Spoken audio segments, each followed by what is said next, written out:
네, 여러분 안녕하십니까? 적용기능사 필기예상 문제 17회입니다. 여러분을 환영합니다. 문제로 들어가겠습니다. 중국 정원에 대한 설명 중 틀린 것은 중국 정원입니다. 송시대에는 태호석에 의한 석가선을 축조하는 정원이 조성되었다. 송나라 시대의 태호석 맞죠?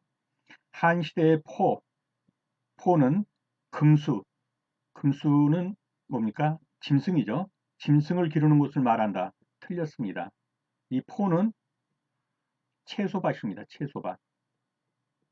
이 포자가 채전밭 포자예요. 잘 안 쓰는 거지만 어떻든 이 포자가 시험에 나올 때는 이 포자를 예, 한문으로 줄 거란 말이죠. 그러니까 한문으로 주면 이런 식으로 해서 이렇게. 그러니까 이게 뭐예요? 밭 모양이죠. 밭 모양. 이 밭전자 모양. 그래서 이건 채소밭이다. 이렇게 하시면 되겠습니다.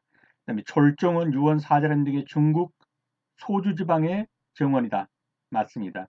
졸정원, 유원, 사자림은 소주라는 그 지방의 정원입니다. 맞고요. 피서산장은 청나라 시대의 이궁에 속한다. 청나라 시대의 별장입니다.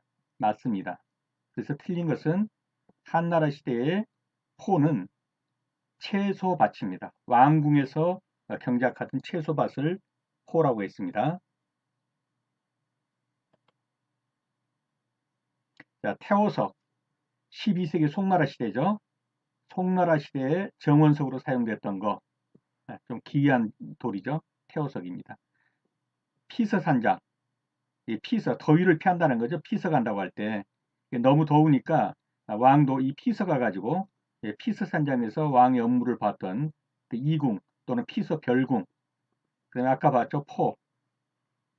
채소밭입니다. 주나라 한나라 시대의 채소밭을 말합니다. 그래서 포는 주나라 시대의 채소밭, 그렇게 알아두시면 되겠습니다. 적어도 금수를 기르는 곳은 아니다. 채소밭이다.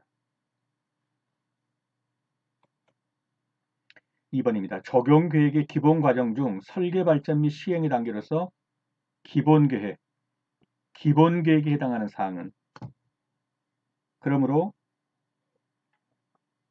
기본계획이라고 말하면 적어도 이 기본계획에 따라서 설계를 하겠죠. 그리고 이 설계에 따라서 이제 품성 계산을 하겠죠. 수량 산출도 하고 일일대가 표도 일일대가표는 주로 뭐 노무비, 그 인건비에 뭐 일당 이런 걸 계산한 거고 수량은 재료가 얼마나 들어가나. 그래서 기본 계획이 있고 이거에 따라 설계를 하고 이 설계에 따라서 이제 수량이나 일일대가가 나오지 않겠습니까? 그래서 기본 계획 그러면 적어도 뭐 시설 뭐 설계도 이런 건 아니란 말이죠. 평면도 이런 건 다 이런 건 아니고 토지 이용 및 동선 체계 최소한도 이 정도를 가지고서 기본 계획을 잡겠죠. 그래서 공원이 뭐 이렇게 돼 있다 그러면 이 부분은 그뭐 식물을 심는 어떤 이 바깥에 있는 환경들과 적합한 토지 이용을 생각하겠죠. 또 이 부분은 뭐 주차장으로 만든 다음에 그 다음에 여기서 동선을 차량 이동 동선도 있을 거고요. 또 도보 이용 동선도 있을 거란 말이에요. 그래서 도보로는 어떻게 이용하고 차량은 어떻게 통과를 하고 여기는 어떤 뭐 집을 지어서 뭐 식물관을 짓든지 하고 이러한 이용 계획이 먼저 나온단 말이에요. 이용 계획에 따르고 동선책에 따라서 기본 계획이 잡혀진 다음에 기본 계획에 의해서 이러한 설계들을 하겠죠. 이러한 설계들에 따라서 수량산치나 일일대가가 나올 거예요. 맨 먼저 해야 되는 거 기본 계획, 토지형 및 동선 체계가 되겠습니다.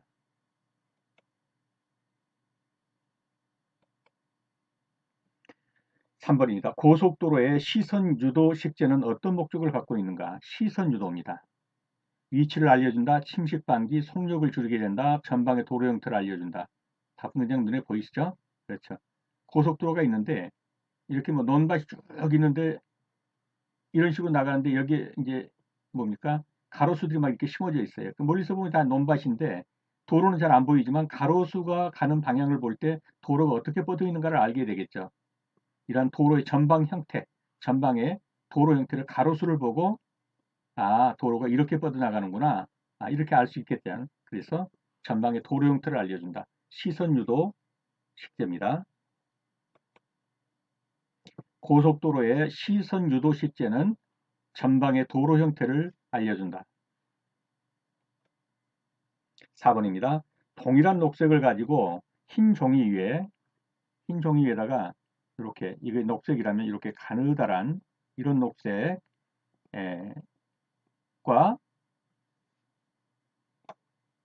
죄송합니다. 이런 녹색과, 그러니까 녹색 선과, 이게 선이죠. 녹색 면, 이렇게 칠해가지고 여기다 전부 녹색을 칠했단 말이죠. 면을. 이렇게 했을 때 녹색 선이, 이 선이 녹색 면보다 더 어둡게 느껴지는데, 이것을 뭐라고 그러죠? 명도 대비 이렇게 합니까? 아니죠. 면적 대비라고 그러죠. 예. 그러니까 밝은 색은 조그만 면적에 칠한 것보다 넓은 면적에 칠해서 밝아진다는 거죠. 녹색을 조그만 면적에 칠한 것과 넓은 면적에 칠한 것, 어느 게 더 밝겠어요? 이게 더 밝겠죠. 이게 더 어둡겠죠. 그러면 이렇게 면적이 좁은 곳에 칠한 것과 넓은 곳에 칠한 것, 좁은 곳에 칠한 게 더 어둡게 보이는 거, 이런 걸 가리켜 뭐라고 한다고요? 면적 대비다. 그래서 답은 2번이 되겠습니다. 그래서 동일한 녹색을 가지고 흰 종이에 가는 녹색선, 그다음에 넓은 녹색면, 어느 게 더 밝냐? 이게 더 밝다. 이게 더 어둡다. 왜? 면적이 좁은 건 더 어둡고 면적이 넓은 건 더 밝다. 이것을 가리켜서 면적 대비다. 이렇게 말한다는 거죠. 이리대가표의 계금이 1234.56원이 되었다면 표준 품생상 금액의 단위 표준을 따르면 얼마로 해야 되냐? 이 계금은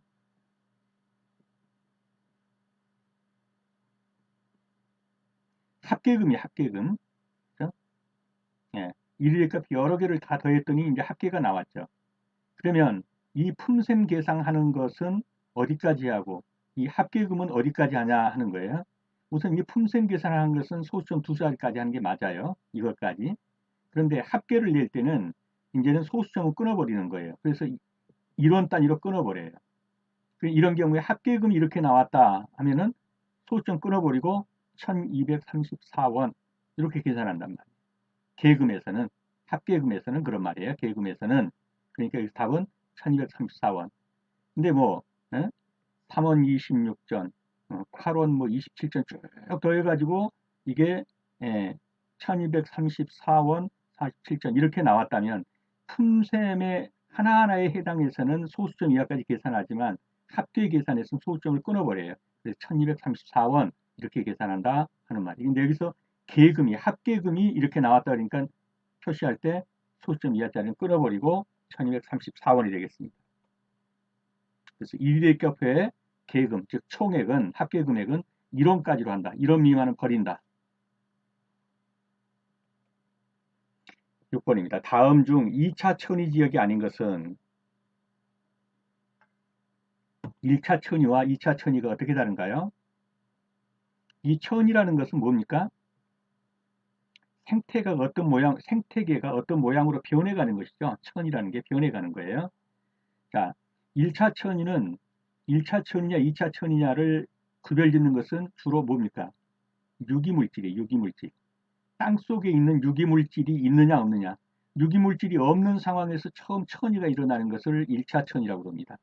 유기물질이 있는 상태에서 그 상태의 생태계에서 다른 생태계로 변화되는 것을 2차 천이라고 해요. 그래서 1차 천이는 아예 유기물질이 없는 곳. 어떤 곳이겠어요? 원래는 있었는데 땅속에 있던 용암이 분출돼 가지고 여기에 있는 유기물질을 다 없애버렸습니다. 그리고 용암이 나와서 이렇게 덮었단 말이죠. 자, 이제 유기물이 하나도 없는 표토층이 성립됐어요. 이것이 1차 천이에요. 그랬더니 여기에 어디서 날라왔는지 고사리 씨앗이라든가 이런 것들이 날라와 가지고 여기에 이제 군생을 이루는 거. 이걸 1차 천이라고 한다. 왜? 유기물질이 없는 데서 시작하는 거예요. 두 번째는 이미 유기물질이 있어요. 그래서 어떤 것으로 이용됐어요. 버려진 농경지라든가 이런 것들이 이제는 다른 형태로, 전에는 이러한 형태로 있었는데 이게 없어지고 다른 형태로 천이 되는 거, 이것을 2차 천이라고 하는 거예요. 그래서 버려진 농경지. 전에는 이 농경지에 벼를 심었는데 이제는 벼가 아니라 다른 것들이 와가지고 군락을 이루고 있는 거예요. 벌목한 삼림. 전에는 원래 이게 소나무였는데 이제는 소나무를 다 베버리니까 여기에 뭐 고사리씨나 이런 게 와가지고 고사리밭을 이루고 있는 게 2차천입니다. 이런 게. 새로 생긴 연못도 마찬가지죠. 예, 전에는 여기에 어떤 유기물질이 있었는데 예, 이것이 이제 웅덩이가 파면서 연못이 됐어요. 여전히 여기 어떤 유기물질들이 있겠죠. 그리고 살아가는 거예요. 천이가 일어나는 거예요. 모래언덕은요. 이쪽에 있는 사방에 있는 모래들이 바람에 불려와 가지고 여기 이렇게 모래 언덕을 이루었어요. 여기에 유기물질 없어요. 오직 모래만 날라왔어요. 여기서 어떤 선인장이나 이런 것들이 씨가 날라와 가지고 자랐다. 그럼 뭐가 되겠어요? 이거는 1차 천이가 되겠죠. 그래서 2차 천이지역이 아닌 것은 그러면 모래 언덕. 그래서 대부분은 유기물질이 있는 상태에서 어떤 상태로 변이 되었는가, 천이 되었는가, 아니면 아예 용암이 분출해가지고 흙을 이루어서 또는 다른 데서 모래가 날라왔고 모래 언덕을 이루어서 유기물질이 없는 데서 시작했는가로 해서 1차 천이, 2차 천이를 구분하면 되겠습니다. 그래서 이 내용은 지금 제가 말씀드린 거니까요. 한번 읽어보시고요. 그래서 2차 천이 지역이 아닌 것은 그러면 모래 언덕이 되겠습니다. 조선시대 별서 정원 양식의 발생에 가장 큰 영향을 미친 것은 조선시대 그러면 전반적으로 미치고 있는 사상이 어떤 거였습니까? 유교 사상이었습니다. 그래서 별서, 별서는 뭐예요? 별장이죠. 예, 별장 또는 뭐 농막 이렇게 보셔야 돼요. 농막과 별장을 합친 것. 이런 별서 정원 양식의 발생에 가장 큰 영향을 미친 것은 유교 사상입니다. 별서, 별장과 농막을 겸한 개념의 어떤 조선시대 별장이다. 조선시대 별서 정원은 유교가 성행하면서 유가 사상, 그 다음에 은일 사상이 이렇게 팽배해 있었죠. 은일 사상 뭡니까? 아, 관직에 나가지 않고 초야에 묻혀서 은밀하게 사는 것. 그러면서 자연을 즐기면서 이런 게 은일 사상이죠. 이게 농후해져서 풍경이 뛰어난 산속 깊은 곳에 이 별장, 농막 별장을 짓고 유유자적하게 생활하는 이러한 경향, 이것이 유가 사상, 유교 사상이다. 이 영향을 받았다. 유교 사상의 영향을 받았다. 이렇게 보면 되겠습니다. 그래서 조선시대 별서정원의 양식 발생에 가장 큰 영향을 미친 것은 유교 사상이다. 8번입니다. 조경미 이론에서 유사한 것들이 반복되면서 자연적인 순서와 질서를 갖게 되는 것을 말하며 예를 들어서 특정한 어떤 형이 점차 커지거나 점차 반대로 서서히 작아지는 형식. 그래 한번 다뤘죠. 이게 무수히 똑같은 형식이 이렇게 반복되면 어때요? 어떤 모양을 갖추게 돼요. 야, 이러한 것을 뭐라고 그러냐? 점차. 그러면 점층일까? 점일까? 이렇게 이동하잖아요. 예? 큰 것에서 적은 것으로 이렇게 이동하죠. 그래서 이동하는구나. 점이구나. 요 이자는 요 이동한다 이렇게 이자잖아요. 이동하다. 그러니까 점점 이동한다. 자연적인 질서에 말하면 예를 들어 특정한 것이 점차 커지거나 반대로 점차 작아지는 형식이 되는 것을 무엇이라냐? 점차 이동한다. 점입니다.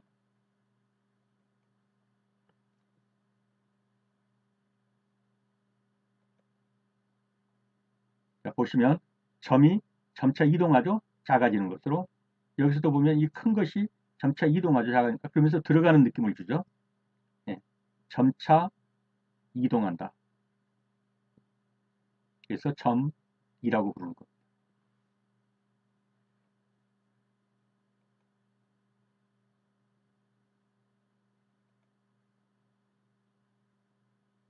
점이입니다. 다음 식은 길이 6m 이상 통나무 계산식이다. 가로 안에 들어갈 단위는 자, 원통이 이렇게 있으면 이 원통의 최적을 구하는 공식 한번 이제 떠올려 보세요. 그러면 반지름 곱하기 반지름, 반지름 곱하기 반지름, 반지름의 제곱 곱하기 파이. 그렇죠? 그래서 파이 r 제곱 그러잖아요. r은 이제 반지름 이렇게 하면 이 지름을 우리는 뭐라고 그러죠? 이제 d라고 보통 표현하잖아요. 그러면 반지름은 2분의 1D가 되겠죠. D로 표시하면. 반지름 곱하기 반지름이니까 반지름의 제곱이죠. 2분의 1D의 제곱 곱하기 파이 3.14 이렇게 되겠죠. 그러면 4분의 1D 제곱 곱하기 3.14 이렇게 된단 말이죠. 자, 이것이 이 원기둥의 최적 구하는 공식이에요. 그런데 이제 나무는 문제가 뭐냐면은 이 원구는 좀 길고요. 원구는 좀 두껍고 이렇게 오면서 말구 나무가 밑둥은 굵잖아요. 오면서 이 윗기둥은 좀 짧죠. 그래서 재는 건 어디서 재냐면 이 말구에서 재야 돼. 말구에서.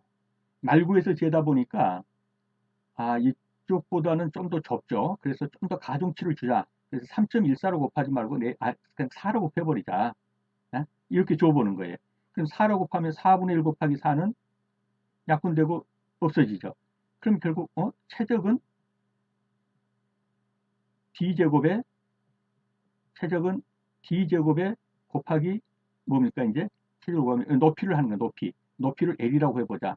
그러면 이 밑변의 넓이 밑에 원의 넓이에다가 이 높이를 더하면 이 전체의 최적이 나오죠.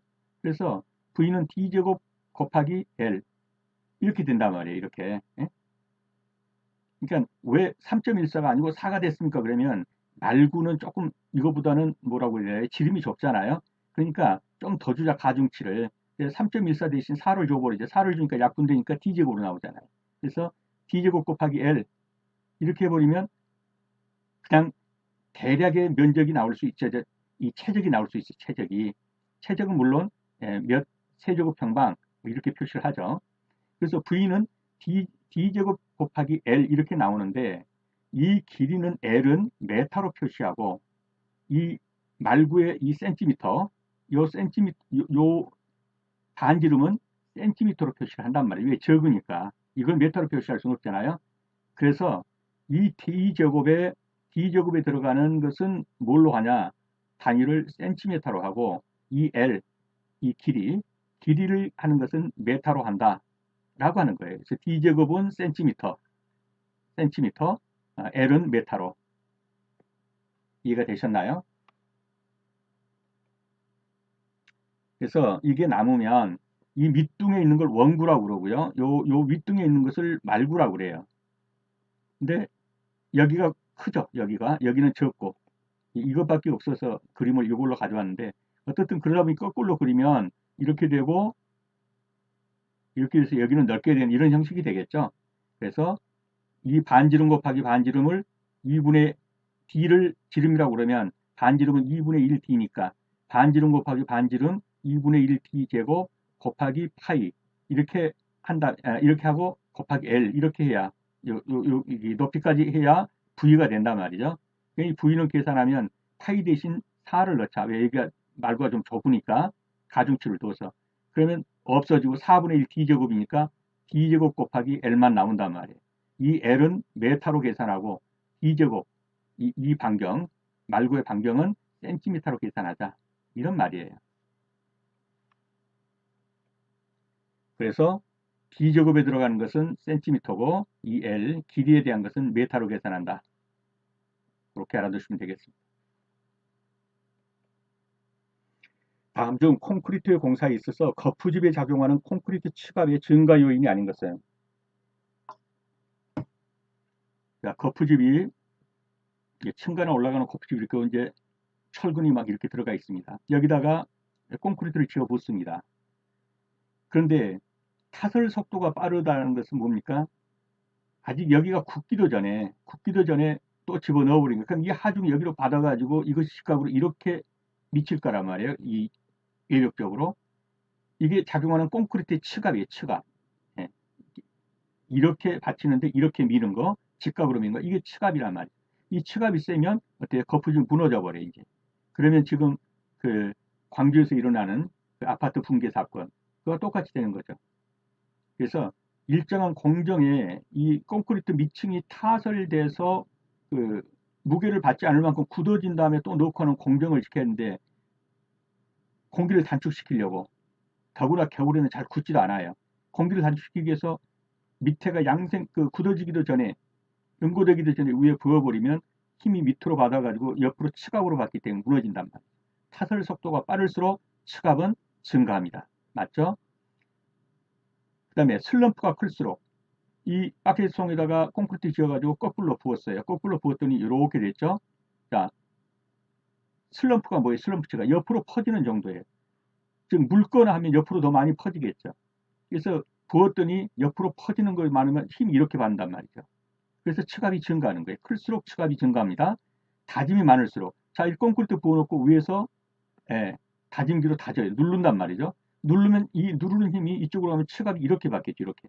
그래서 거푸집에서 측압이 증가하게 돼요. 다짐이 많을수록 측압은 증가해요. 빈비압일 경우 빈비압이란 건 뭐냐면 시멘트량이 적게 들어가는 거예요. 시멘트량이 평소보다 적게 들어가는 거. 이 빈자가 가난할 빈자죠. 그러면 반대로 부배압, 부자. 예? 이것을 푸어 배합이라고 하고 요거를 리치 부합이라고 한단 말이에요. 부자 배합. 시멘트를 많이 붓는다.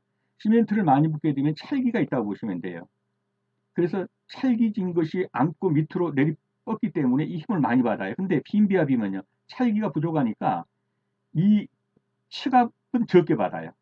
그러니까 슬럼프하고 헷갈리면 안 돼요. 빈비압이면 일단 찰기라고 좀 이해를 해주세요.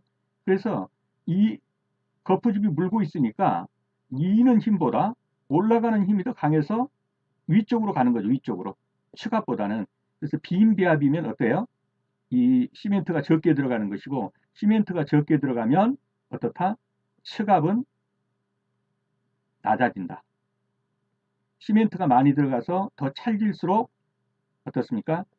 예, 측압은 높아진다. 그래서 측압 증가 요인이 아닌 것은 그러면 빈배합입니다. 즉 시멘트가 적게 들어간 배합이에요. 그래서 시멘트량 보시면 부배합, 시멘트량이 많이 들어간 거죠.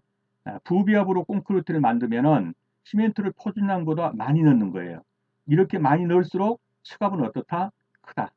시멘트가 많이 들어가면 찰지고 이 찰진 거는 그에서 이렇게 미는 힘, 측압으로 미는 힘이 더 강해진다. 이렇게 보시면 되겠습니다. 그리고 여기에 있는 내용들은 한번 설명을 드린 거니까요. 한번 읽어보시기 바랍니다. 그래서 다음 중 콘크리트 공사에서 거푸집에 작용하는 콘크리트 측압이 증가 요인이 아닌 것. 이건 증가 요인이죠. 이거는 증가 요인이 아닙니다. 만약에 이것이 부배합일 경우 그러면 증가 요인이 되는 거예요. 자, 골프장 홀의 구성 중 벙커나 연못 등 장애 지역은 무엇이냐 그랬어요? 하자드 또는 해저드, 모럴 해저드 뭐 이런 말 쓰죠. 이 해저드라는 말이 뭡니까? 위험이라는 말이 위험. 이 벙커나 연못 등 이게 장애가 있는 거 이게 위험 지역이에요. 그래서 답은 하자드입니다.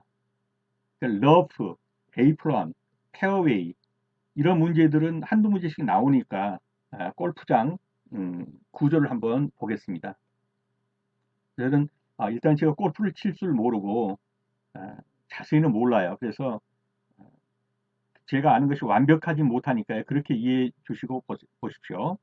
자, 여기가 지금 이제 타임그라운드에서 뭐 키라고도 표시하고 여기서 이제 쳐요. 여기서 치면 어디로 날아가냐면 여기 급발 꽂힌 데 있죠. 여기가 홀이라는 거예요. 이 구멍으로 들어가요. 구멍으로. 그리고 이 구멍으로 들어가는 일정 지역에 이렇게 그린 지역이 있어요. 그린 지역이. 그린 지역 앞에는 페어웨이라는 그런 지역이 있어요. 그리고 옆에는 연못등이 이렇게 있어요. 연못등이. 여기는 벙커가 있어요. 모래사장으로 이렇게 벙커가. 그 벙커 옆에 요쪽으로 뭐냐면 이게 러프 지역이에요. 러프. 러프라는 것은 뭐예요? 그 러프하다 그러잖아요. 우리말로 하면 뭐라고 해야 되나요? 거칠다. 예, 이 거친 지역이에요. 거친 지역. 뭐 풀도 거칠고. 그래서 이 연못, 그 다음에 이 벙커, 이것을 가리켜서 뭐라 그러면 해저드라고 그래요. 그래서 해저드는 샌드벙커 해저드, 워터 해저드, 샌드벙커 해저드는 요거, 워터 해저드는 이 연못, 이걸 가리켜서 해저드라고 그래요. 해저드. 그리고 에이프런은 어디 있냐면은 에이프런은 페어웨이하고 그린 사이 요 부분에 있대요. 여기가 에이프런이 있대요. 여기가 그 뭐라고 그래야 되나요? 뭐 조금 더 흘러내리지 않게 있다고 그래요. 이쪽으로 흘러내리지 않게. 그래서 그 부분을 내가 다른 데서 사진 한번 더 가져와 봤어요. 그래야 그려봤어요. 여기에 보이시나요? 여기가 좀 깃대예요. 여기가 홀이란 말이에요. 이 홀이 있는 이 지역에 이렇게 색깔이 다르죠. 요걸 그린이라고 한다는 거예요. 그린. 그리고 여기 요 앞에가 있는 게 페어웨이인데 그린하고 이 그린하고 페어웨이 사이에 이렇게 띠가 있잖아요. 이렇게 예, 보이시죠? 요거를 에이프론으로 한대요. 이 에이프론의 원래 단어의 뜻은 뭡니까? 이게 앞치마란 말이에요. 그래서 아마 그린이 앞에 있어서 그러나 그래 하여튼 에이프론이래요. 요 앞에가 이렇게 있는 게. 자, 그렇게 놓고 보면 골프장의 구성 중에서 아까 보셨듯이 벙커, 연못 등 장애 지역은 하자드라고 그러고 러프는 아까 봤죠. 그 거칠은 지역. 에이프론 보셨고 페어웨이 보셨죠. 그래서 이 부분을 다시 한번 그 동영상 뒤로 해가지고요. 한번 더 눈에 익혀두시기 바랍니다. 12번입니다. 다음 중 경관 조절 식재의 항목으로 가장 거리가 먼 것은 경관 조절 식재, 경관을 조절한다는 거예요. 그래서 이 식재에는 공간 조절, 경관 조절, 환경 기능 조절, 이렇게 나눠진단 말이죠. 그래서 여기서 지금 공간 조절과 환경 조절을 묻는 건데 우선 답부터 말하면 녹음 식재는 환경 조절 기능, 예, 환경의 기능을 강화하는 것이고 이 세 가지 지표 차폐 경관 식재는 경관 조절 기능을 가지는 식재예요. 그래서 이 부분에 대해서 좀 더 자세하게 설명을 드려드릴게요. 식재 구분에서는 공간 조절 기능도 있고 경관 조절 기능도 있고 환경 조절 기능도 있어요. 공간 조절 기능에서는 경계식재, 유도식재가 있어요. 이게 시험에 자주 나오니까 알아두셔야 돼요. 경계식재란 무엇이냐? 내 산이 이렇게 있는데 이게 갑이라는 사람의 산이고 이 부분부터 여기까지가 을이라는 내 산이에요. 이 경계가 항상 문제되다 보니까 예를 들면 서로의 경계 사이에다가 뭐 꼭 그런지는 모르겠지만 아예 경계 사이에다가 탱자나무를 심어버리자. 이렇게 심는 거. 그래서 이 탱자나무를 중심으로 해서 이건 갑산, 이건 을산 이렇게 하는 거 이런 것을 뭐라 하냐면 경계식재라고 하는 거예요. 여기가 소나무 밭인데 예? 여기는 뭐 예를 들면 뽕나무 밭이다. 그랬더니 요 사이에다가 우리는 포도나무를 심자. 그래가지고 리산내산을 구별하자. 이러면 경계가 되는 거죠. 이렇게 해서 소유 또는 사업 형태 등을 구분하기 위해서 경계 지역에다가 다른 수종을 즉 경계를 표시할 만한 수종을 심는 거 이것을 가리켜서 경계식재라 그래요. 유도식재라는 것은 아까 그 고속도로 봤듯이 어떤 동선의 유도 또는 방향 제시 지금 당신이 가고 있는 고속도로는 이렇게 뻗어가고 있습니다. 이걸 어떻게 하느냐 뭐 산이고 논밭인데 가로수를 이렇게 심어서 그죠? 가로수를 이렇게 심어 가로수 방향만 봐도 내가 가고 있는 고속도로는 지금 이렇게 가고 있네 이렇게 방향 제시 그 다음에 경관 조절은 지표식재 경관식재 차폐식재인데 지폐식재라는 건 뭐냐면 쭉 가다 보면 여기에 나무들이 우거져 가지고 이렇게 공간이 있어요. 여기 휴게실이구나. 미국 같은 그런가 봐요. 딱 보면은 굵은 나무 서 있고 하면 저기 쉬다 가라는 휴양시설이구나. 이렇게 안다는 거예요. 표시예요, 표시. 지표라는 건 이 땅에 어떤 표시를 하는 거예요. 저기가 어떤 구역이라는 것을 지표. 그래서 휴게시설 주변 및 주요 경관지 또는 그렇죠. 여기다 이렇게 나무 심어 가지고 여기서 배경으로 사진 찍게 만드는 거 이런 것을 지표식재라고 한다 이거예요. 경관식재, 진입부나 들어갈 때 그 아파트 들어갈 때 이런 데뭐 경관 좋게 심죠. 주요 결절부나 이런 데다가 아름다운 화목류를 심는 거 이런 걸 경관식재라 하고 차폐식재는 내가 산을 샀어요. 여기에 공동묘지가 있어요. 묘지가 몇 개 있어요. 공동묘지. 이게 내 게 아니란 말이에요. 나는 여기다 별장 짓고 살고 싶어요. 그러면 여기다가 뭐예요? 울타리 나무 심어버려요. 안 보이게. 죄송합니다. 울타리 나무 심어버려요. 이런 걸 차폐시킨다고 그러죠.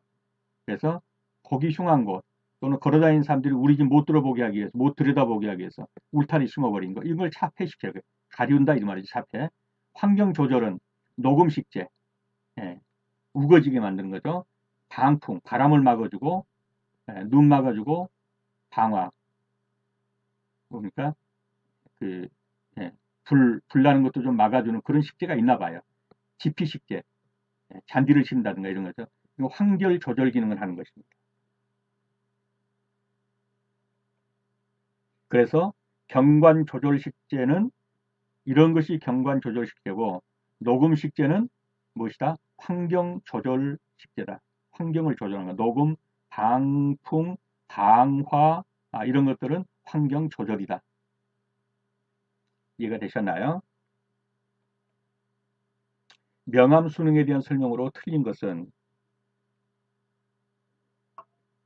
명암 수능은 여러 형태로 나올 수가 있으니까요. 명수능, 암수능, 이걸 합쳐서 명암수능. 그러니까 명수능은 뭐냐? 밝은 데로 바로 들어가면 잘 안 보이는 거. 암수능은요. 암이 어두로 암자죠.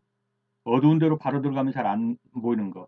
근데 이 앞에가 그러면 밝은 데로 들어갈 때 안 보이면 어두운 데서 밝은 데로 이렇게 되겠죠. 암수는 그러면 반대로 밝은 데서 어두운 데로. 이거 헷갈리지 마시고요.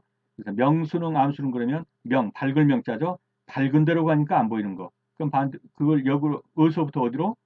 어두운 데서 밝은 데로 갑자기 나갈 때 잘 안 보이는 거. 터널 있으면 통과해서 갑자기 팍 나가게 햇빛이 팍 쬐니까 잘 안 보이는 거. 여기서는 밝은 데서 어두운 데로 팍 들어가니까 아무것도 안 보여. 깜깜해져. 이것을 가리켜서 뭐라고 한다? 어두운 데로 들어가니까 암수능. 여기는 밝은 데로 나누니까 명수능. 이렇게 말한단 말이에요.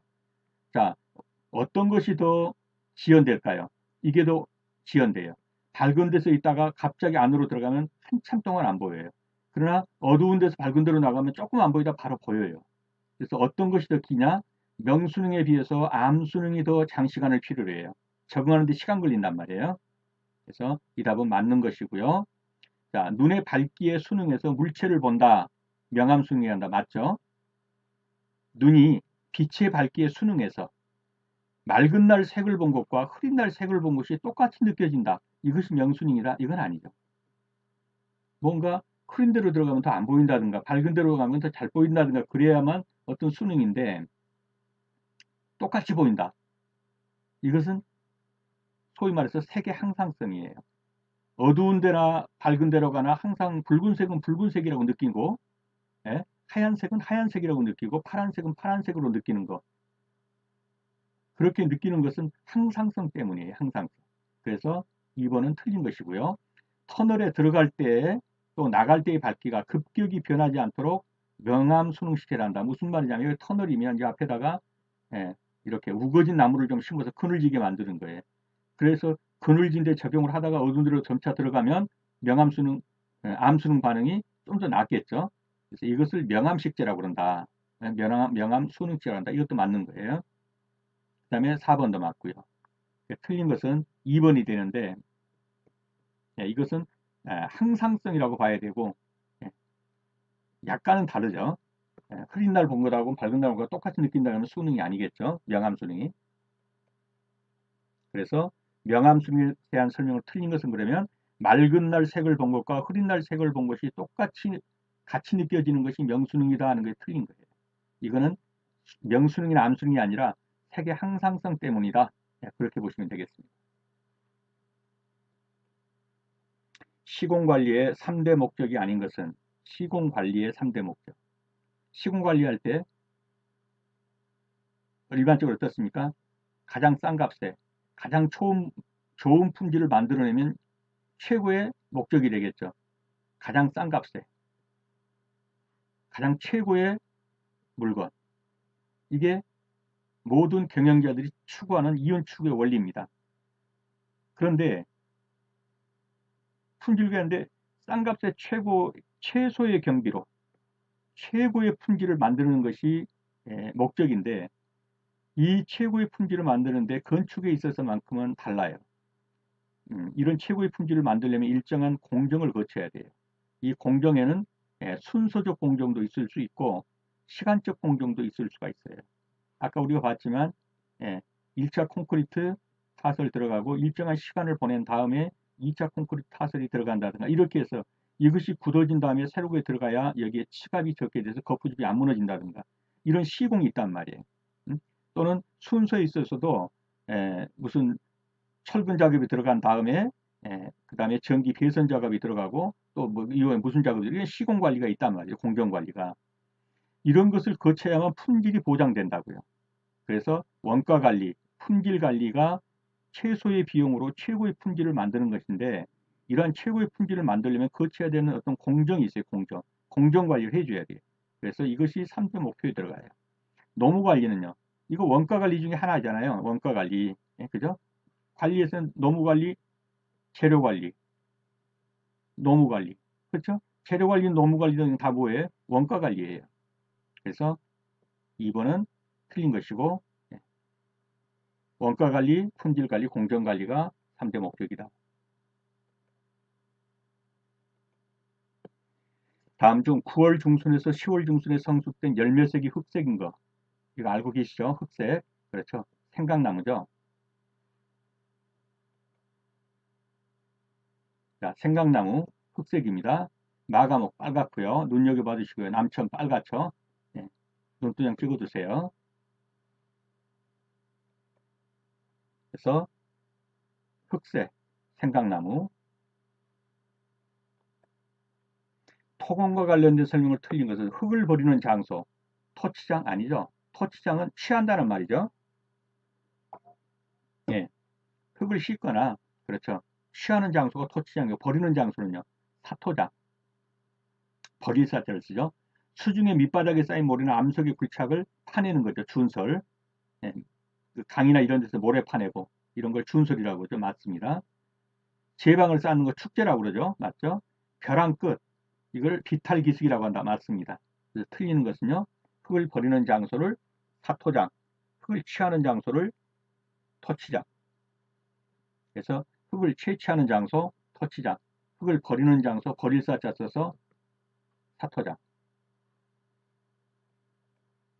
17번입니다. 운영 관리에 있어서 직영 방식의 장점이 아닌 것은 직영 방식 나오면 상대적으로 뭐 하나를 두시면 되겠어요? 그렇죠. 도급 방식하고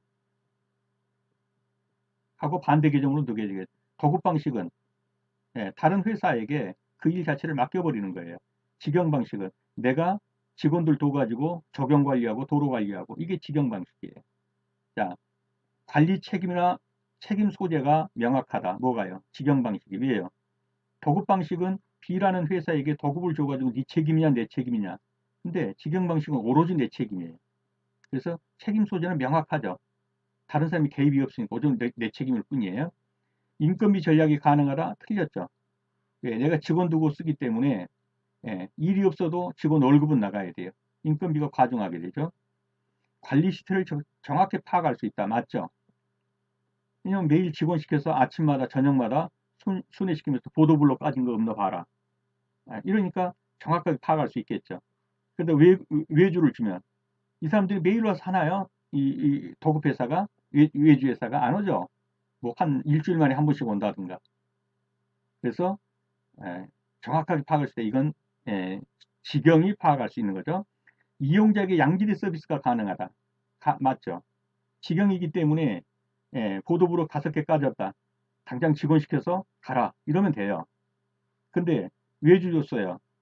이 회사가 금방 그렇게 와서 해주나요? 떠요. 등 떠요. 그래서 양질의 서비스가 되기 어려워요.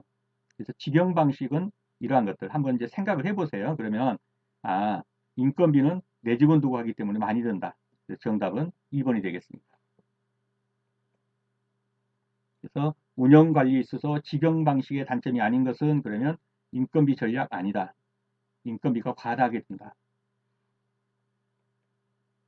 다음 중 수목 관리 시 토양 내 시비법. 시비법은 어떤 게 있습니까? 토양에다가 시비하는 것도 있지만 빌어주는 거예요. 이렇게 나무가 있으면 이게 이파리죠. 이파리도 그냥 뿌려버리는 거예요. 이걸 뭐라고 그래요? 잎사귀엽자에다가 그래서 잎사귀에다 그냥 뿌려버리는 거예요. 이걸 연면시비법이라고 그래요. 그래서 토양에다 시비하는 게 아니고 바로 잎사귀에다 시비하는 토양에다 시비하면 뭐가 빨아먹어요? 뿌리가 빨아먹죠. 잎사귀에다 시비하면요. 이 잎사귀들의 기공이 있잖아요. 기공으로 흡수하는 거예요. 효력이 빠르죠. 그래서 연면시비법은 토양시비하고 다른 거죠. 정답은 4번이 되겠어요. 윤상 시비, 전면 시비, 대상 시비는 뭐냐? 나무가 이렇게 있으면 이 바퀴운자죠. 이렇게 이 둘레에다가 이렇게 바퀴천을 파가지고 예, 여기다가 이렇게 해서 비료 묻고 흙 덮어버리는 거. 이게 윤상 시비죠. 전면 시비는요. 아예 아무것도 안 심었을 때 여기다 다 비료 뿌려놓고 뭐 퇴비 뿌려놓고 위에다 나무 심든지 아니면 잘 자란 나무 위에다가 전반적으로 다 뿌려버리는 게 비료를 전면에. 그 다음에 대상 시비법은 옆면 시비하고 비슷한데 다 주는 게 아니라 이렇게 잘라가지고 올해는 여기만 줘요. 여기만. 그리고 흙 덮어요. 그 다음에 다음에는 이게 안 준지요. 여기만 줘요. 이게 대상 시비법이에요. 그래서 옆면 시비는 아예 땅을 파고 주는 게 아니라 잎사귀에다 줘버리는 거. 이걸 옆면 시비라고 그러고 토양내 시비는 땅 파고 줘서 뿌리가 먹게 하는 건데 윤상 시비 이렇게 바퀴운자죠. 방사상 시비 방사성 모형이죠. 이렇게 파고 주는 거.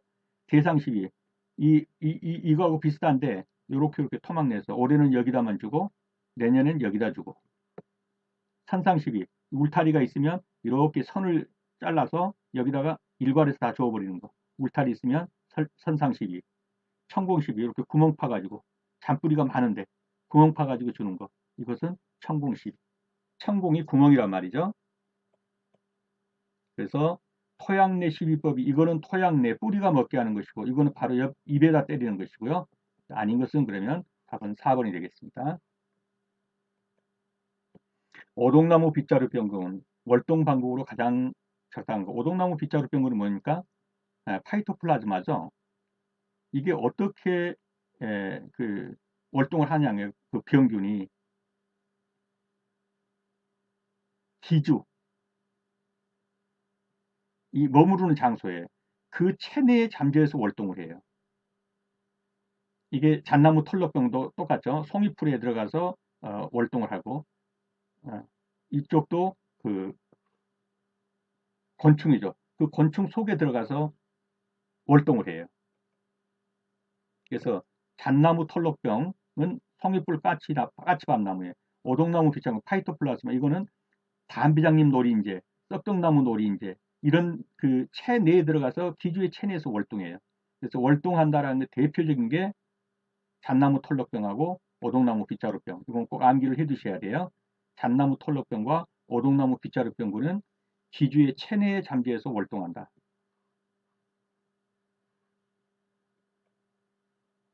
다음 중 잎을 가위하는 대표적인 곤충과가 아닌 것. 즉 잎을 먹는 게 아닌 거. 그냥 눈에 들어왔죠. 그렇죠. 하늘소죠. 하늘소는 어디를 먹어요? 이 목질부. 목질부에 구멍 뚫고 들어가서 먹는 거. 이게 하늘소과예요. 이것들은 다 잎을 먹는 거죠.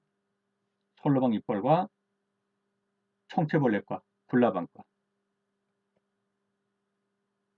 그래서 솔로랑 잎벌레, 이 솔잎 깔아먹는 거예요. 총체벌레도 잎 깔아먹고요. 하늘소, 이 하늘소는 여기 보이시나요? 이 구멍? 이렇게 구멍 파고 들어가서 목질부 먹는 거예요. 그리고 특별히 이제 뭡니까 그 소나무 선충, 제선충, 걔는 여기 들어가서 제선충이 나와서 부화해가지고 이 목질부 안에 있는 물관부를 다 막아버려요. 그래서 양분의 통로를 막아버려 다 죽여버리는. 어떻든 얘가 옮기는 거지 그것도. 얘는 이 목질부를 식혀야 한다. 그래서 잎을 가해하는 곤충은 얘들이 잎을 먹고 얘는 목질부에 구멍 터고 들어가서 목질부를 먹어버린다. 그래서 하늘속과가 정답이 되겠습니다. 네, 수고 많으셨습니다. 다음 시간에 다시 뵙겠습니다. 감사합니다.